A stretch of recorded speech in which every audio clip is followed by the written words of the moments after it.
Dans cette capsule, on veut calculer dans l'espace, en dimension 3, la distance entre deux droites parallèles. Donc pour cela, on va utiliser exactement la même technique que la distance entre un point et une droite dans l'espace. Il suffit de considérer un point de la première droite et de calculer la distance entre ce point-là et la deuxième droite. Alors, faisons un petit dessin à la main. Donc, j'ai ma première droite D1, ma deuxième droite D2. J'ai deux droites ici qui sont parallèles. Et je cherche la distance entre ces deux droites. Donc là, pour bien montrer qu'on est dans l'espace, je vais représenter un axe. Donc, ce serait X, Y et Z. Donc, pour calculer cette distance, j'ai besoin d'un point de la première droite. Ici, la droite D1 est représentée par ces équations vectorielles. J'ai donc un point ici de la droite D1.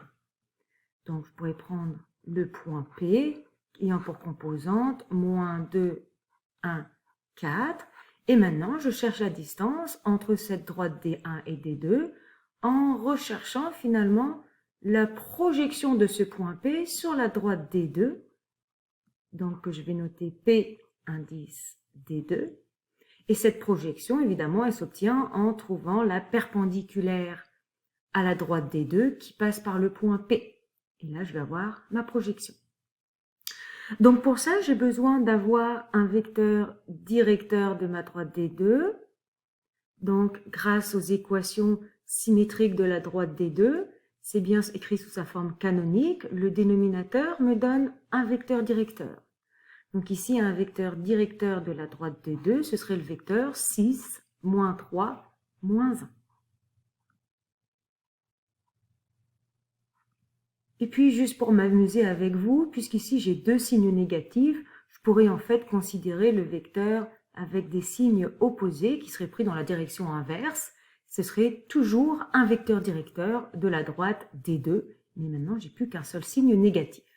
Donc je peux prendre le vecteur directeur que je souhaite sur la droite D2. Pour trouver la projection de mon point P sur la droite D2, je vais utiliser les équations paramétriques de la droite D2. Donc dans l'espace, j'ai un X, un Y et un Z.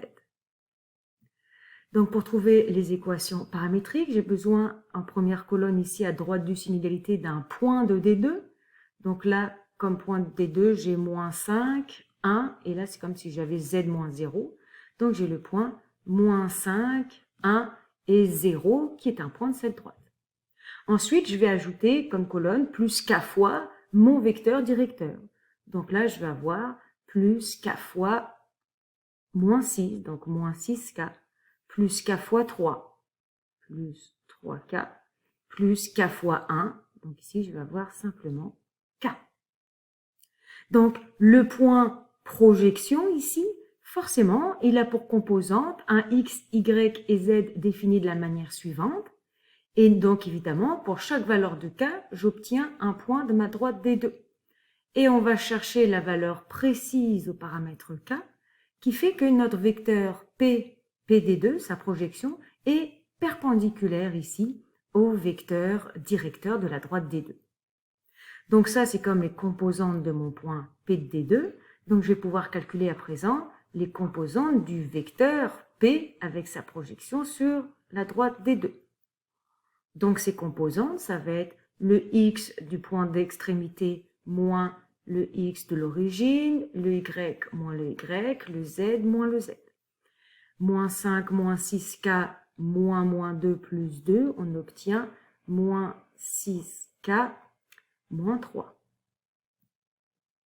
1 plus 3K moins 1, on obtient simplement 3K. Et K moins 4. Et je cherche les valeurs du paramètre K, telles que ce vecteur soit perpendiculaire à U, autrement dit, tel que leur produit scalaire soit nul. Donc mon vecteur directeur U, j'ai pris comme vecteur moins 6, 3, 1.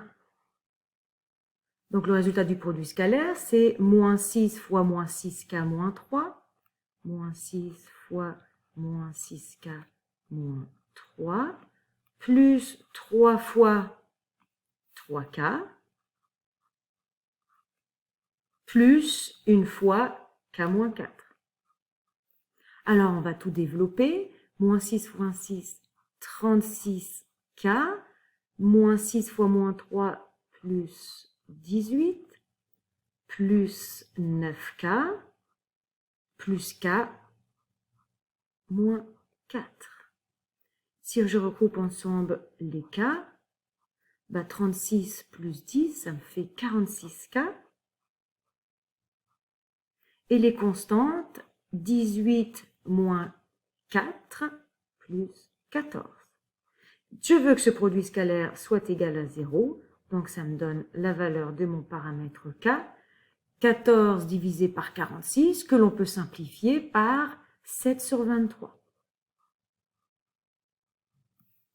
Donc en remplaçant maintenant cette valeur de K dans les composantes de mon point P de D2, qui étaient les mêmes que ces équations-là, j'obtiens finalement que mon point projection de P sur D2 a pour composante moins 5 moins 6 fois 7 sur 23, ça nous donne moins 73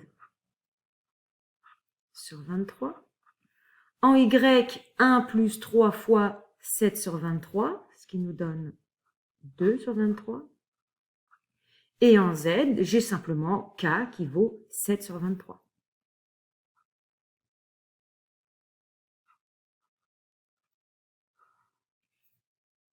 Et donc maintenant, la distance entre mes deux droites D1 et D2, c'est la norme du vecteur P de D2.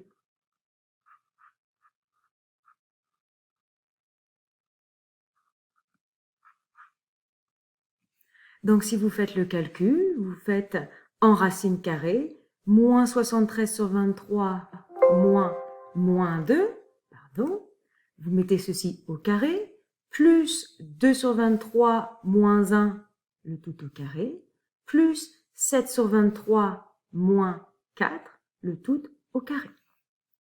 Et si vous faites ceci en racine, vous obtenez exactement la norme et donc la distance entre mes deux droites, qui vaut ici, arrondi à 2 décimales, 4,55 unités.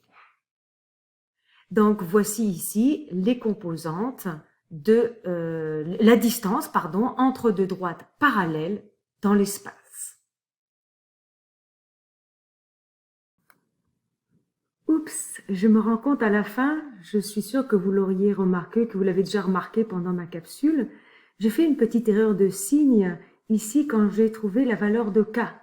Évidemment, si 46K plus 14 est égal à 0, en isolant le K, je vais avoir du moins 14 divisé par 46 et je devrais avoir un signe négatif ici. D'accord ?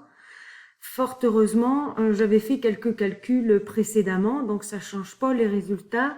J'ai juste une erreur de signe aussi ici. Mais je vous invite à vérifier les calculs.